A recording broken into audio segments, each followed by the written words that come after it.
Sir John Harman, chairman of the Aldersgate Group and former Environment Agency chair, introduced the Green Lobby Group's resource efficiency report, Beyond Carbon. You still have to read the report after you listen to me because I shan't tell you everything that's in it, but just wanted to talk a bit about its purpose and what we found. I said, you're allowed to quote yourself, so I'm going to quote myself here. In the introduction to the report, I say that it's increasingly evident that resource efficiency, and we got so fed up of saying resource efficiency, we've abbreviated it to RE throughout this document, so it's not religious education, it's resource efficiency.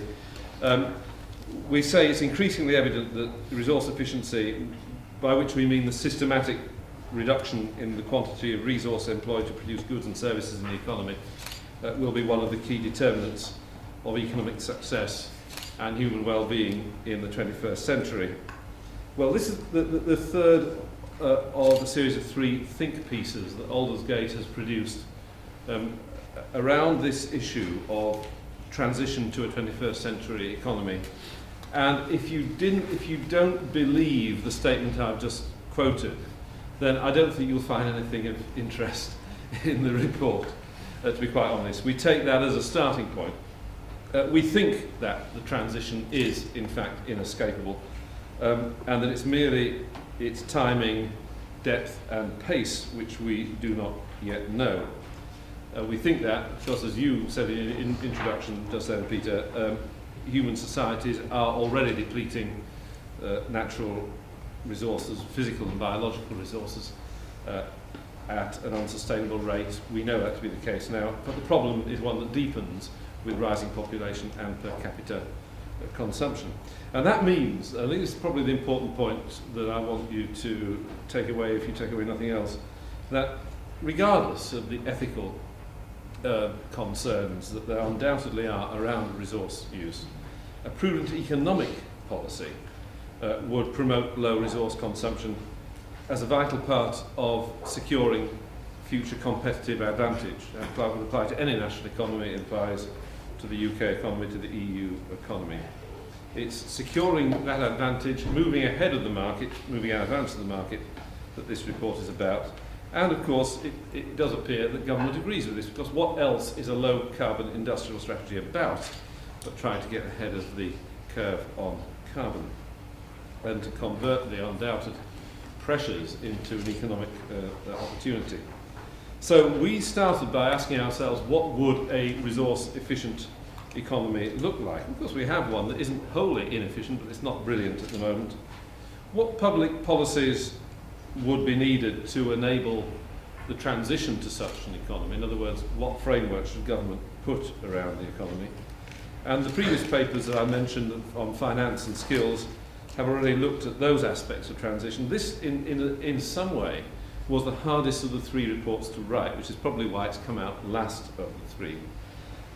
In this one, we tried to discern what a resource-efficient economy would be like, and we did it by considering three contrasting economic sectors, which the Chairman's already mentioned.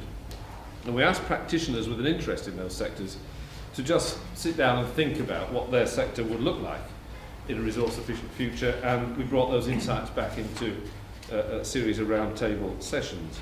And not surprisingly, the first thing you notice is that the sectors are completely different. I mean, there's just a huge disparity between them because their resources are different. Water is simply a different resource from food, and the industry and the economy surrounding it is hugely different.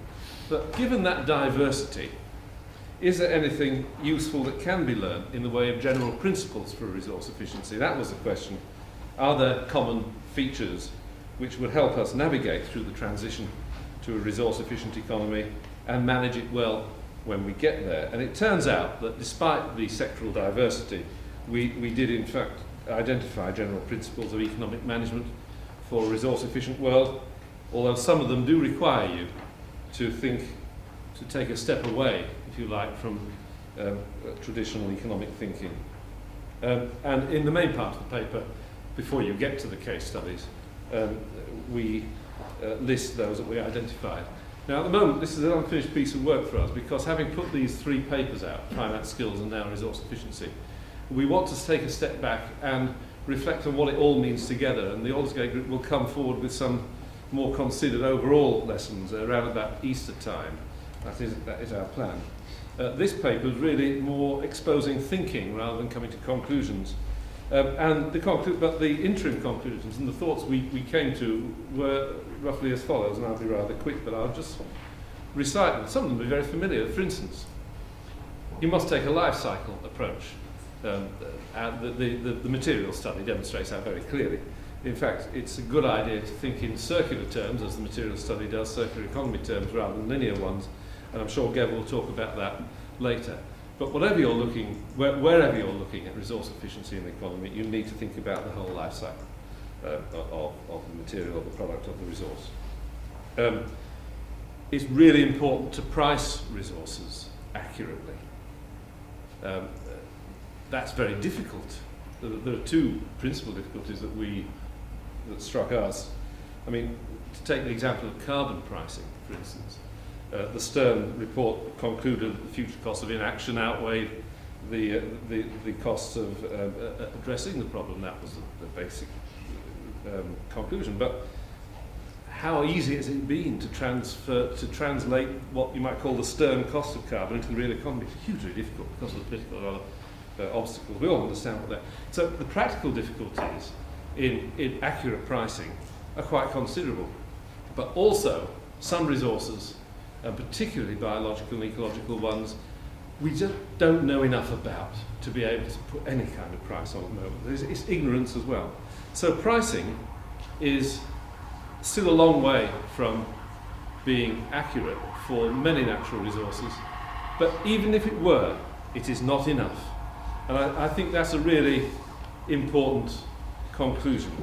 The reason, of course, why pricing isn't enough, that prices work through markets and depend for their effect on markets working efficiently. And there are many examples in other policy fields where other instruments are necessary to correct market failures. And each sector we looked at, the way forward seemed to be a mix of pricing, regulation and consumer information. A different mix in each sector, but a mix nonetheless.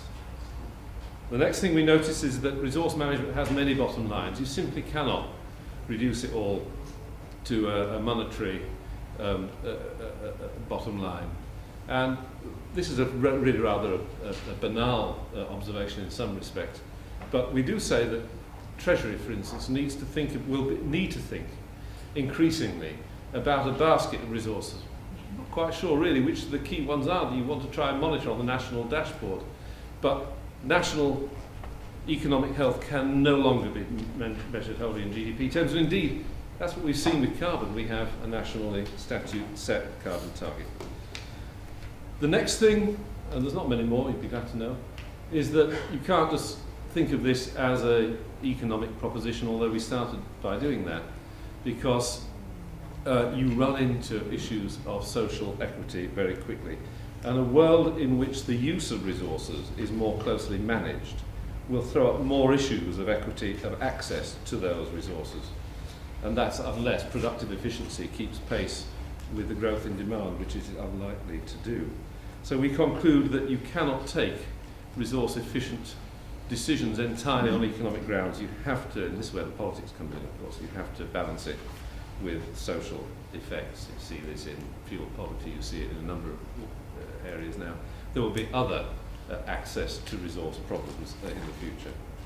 And allied to that, we also thought that security of supply will be a key issue in a resource efficient, a resource scarce world. That's a pretty obvious observation, and yet it's not very long since security supply was dismissed. For instance, look at the food or energy sectors as a main consideration of policy. It's come back hard, and for very good reason. But we think that on some very apparently minor things like the availability of rare metals, there are real security supply issues. Resource efficient world is also going to be a resource scarce world, and there are big resource grabs going on even now. You have to look at the interest which China now takes in Africa as an example. And finally, you cannot, we say here are some interesting resources, how do we manage them? You cannot manage any of them in isolation. And this is actually something that we discovered because we tried to start thinking about carbon, about low carbon. What's the low carbon future? It was on the back of the government's low carbon industrial strategy. But as soon as you start thinking about that, you have to spread out into other resources. And the reason for that is that there are a lot of balancing. If you optimise your policy, say on reduction of carbon, you end up finding that you probably don't optimise on water, you don't optimise on food resources. These things are interrelated in very complicated ways, and so a policy which looks at resources cannot look at them in isolation. Now, we haven't got the kind of manifesto as a result of this. What we have, I think, is a number of themes that we would like to see taken much more seriously into economic management in the wider sense, and I think they are going to be. I think we've seen this happening with low carbon. We'll see that develop.